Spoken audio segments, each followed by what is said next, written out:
માં નર્મદાની બાળ ભક્તિના દર્શન છેલ્લા 2 વર્ષથી જોવા મળી રહ્યા છે।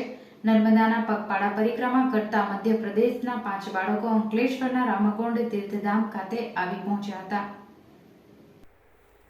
માં નર્મદાની પરિક્રમાનું મહત્વ દિવસે દિવસે વધી રહ્યું છે। જ્યાં 15 વર્ષ પૂર્વ માંડ લાખ પરિક્રમાવાસી નર્મદા પરિક્રમા કરી રહ્યા હતા, ત્યાં છેલ્લા કેટલાક વર્ષમાં આ સંખ્યા હવે 2 થી 2.5 લાખ થઈ છે। સામાન્ય રીતે 40 થી 50 વર્ષ બાદ લોકો પરિક્રમા કરતા હોય છે, ત્યારે હવે યુવાનો અને છેલ્લા 2 વર્ષથી બાળકો પણ આ યાત્રામાં જોડાઈ રહ્યા છે।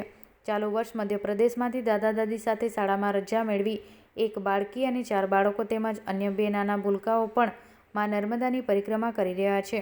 25 દિવસ પૂર્વ શાળામાં રજા મેળવી અંજલિ, અભિષેક, અનિલ, સુમિત અને તેના અન્ય એક બાળક સાથે 12 થી 13 વર્ષીય 5 બાળ પરિક્રમાવાસીઓ ચાલી રહ્યા છે। 25 દિવસ પૂર્વ અમરકંટકથી યાત્રા શરૂ કરી હવે પ્રથમ ચરણના અંત ભાગ સુધી પહોંચ્યા છે।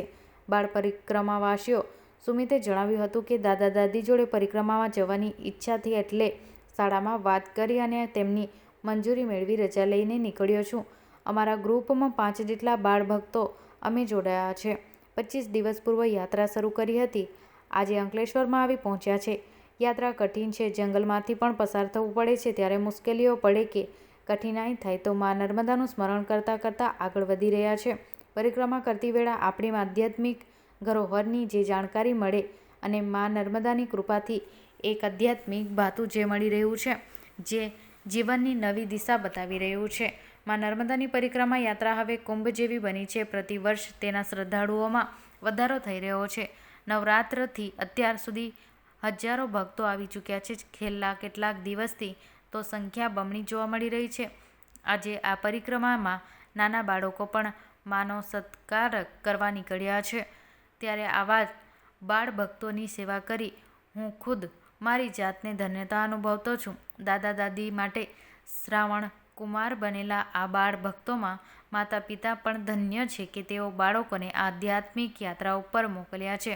જય સિયારામ। નર્મદે હર દિવાળી પછી આમ તો લગભગ નવરાત્રિ પછી જે પરિક્રમામાં નર્મદાની ચાલુ થઈ ત્યારથી અત્યાર સુધી હજારો માણસો આ વખતે આવી રહ્યા છે। એની સાથે સાથે આ વખતે મને બહુ કૌતુક જોવા મળ્યું કે બાલ પરિક્રમાવાસી કે જે 12, 10, 12 વર્ષના બાળકો માં નર્મદાની પરિક્રમા કરે છે। અને મેં એમને પૂછ્યું કેમ તમે, કે અમને માં નર્મદાએ ખૂબ શક્તિ આપી, ભણવામાં અમને ખૂબ બળ આપે છે, એટલે અમે પરિક્રમામાં નીકળ્યા। મને એક આનંદની વાત છે કે માં પરિક્રમા, નર્મદાની પરિક્રમા બાળ છોકરાઓ પણ પરિક્રમા કરી રહ્યા છે। તો અને રામકુંડ ઉપર તો અત્યારે હજારો માણસ રામકુંડ તીર્થ ઉપર આવે છે। 2 ટાઈમ ભગવાન મારા રામજી એમને દાળ રોટલો આપે છે, 2 વાર ચા આપીએ છીએ અને ખૂબ સેવા કરવાનો આનંદ મળે છે। પણ મને વધારે આનંદ એવો છે કે બાલ પરિક્રમાવાસી જે આવ્યા છે એ માં નર્મદાની કૃપા છે આ લોકો ઉપર, કારણ કે 3500 કિલોમીટરનો રાઉન્ડ ચાલતા કરવો અને એ પણ આવા બાળકો કરી શકે તો ધન્ય છે આમના માતા પિતાને, અને એમની શ્રદ્ધાને પણ ધન્ય છે કે માં અમારે ખૂબ ધ્યાન રાખે છે। એટલે ખૂબ ખૂબ હું સાધુવાદ આપું છું ને આ લોકોના હું આશીર્વાદ, હું જાતે પણ આશીર્વાદ લઉં છું કે આ લોકોની સેવાથી બાબાજી મોજ કરે છે। જય સિયારામ, નર્મદે હર। मेरा नाम सुमित है। मैं दादा दादी के साथ परिक्रमा में आया हूँ और ये सब लोग परिक्रमा में आए हैं माँ नर्मदा के। और मैं कक्षा 7वीं में पढ़ता हूँ, तो मैंने सोचा कि मैं दादा दादी जा रहे हैं तो मैंने कहा मैं भी जाऊँगा साथ। मैंने सर से छुट्टी मांगी तो सर ने कहा हाँ चल जाओ, हम आपको छुट्टी दे देते हैं। तो हम आज अंकलेश्वर में आ गए हैं माँ नर्मदा परिक्रमा में। हमको यहाँ पर भी भोजन मिले थे, हमने भोजन कर लिए हैं, भोजन बहुत अच्छे थे। कितने दिन हुआ आपको? हमको अभी 20-25 दिन हो गए हैं पैदल आए। रास्ता कैसा था? रास्ता बहुत कठिन था, जंगल चले आए और हम माँ नर्मदा का नाम लेकर।